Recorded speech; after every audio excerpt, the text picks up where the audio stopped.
mówię, ta piosenka, którą śpiewamy, jest o Mietku, pijaku. Dedykujemy ją wszystkim Mietkom na świecie. Come on, check it out. Dziś wam zaśpiewamy o Mietku żulu, co wciąż alkohol pił do bólu. 4 sikacze za tym łóżkiem trzymał. Pił ja, a potem pod stołem kimał. Pił łódkę w każdej wolnej chwili. Miał we krwi chyba 6 promili. Wciąż pijany był lub kaca miał. Chodził jak zawerzem, przez nogawkę lał. Co dzień pod sklepem z kumplami był. Pili póki im starczyło sił. Trzeba wiedzieć, że Mietek żul największy. Brzuch we wieszkach piwa miał najokrąglejszy. W swym mieszkaniu, gdy na łóżku spał, pusto flaszkę za pazuchą miał. I tak w końcu powoli stało się to. Mietek tak zapił, że stopił się.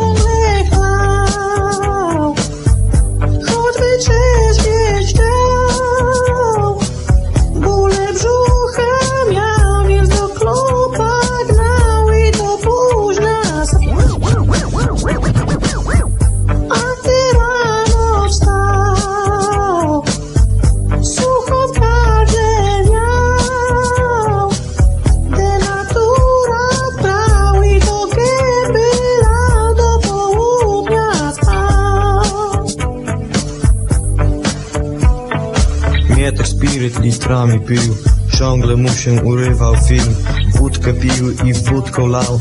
Człowiek wódka, taką ksywkę miał. W swoim domu co niedzielę sam wypijał wina 6 butelek.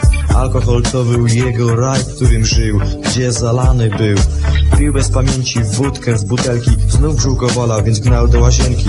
Był bardzo chudy, ręce miał sine i zimne. Wszystko od tej wody. Nie jadł nic, chory żołądek miał.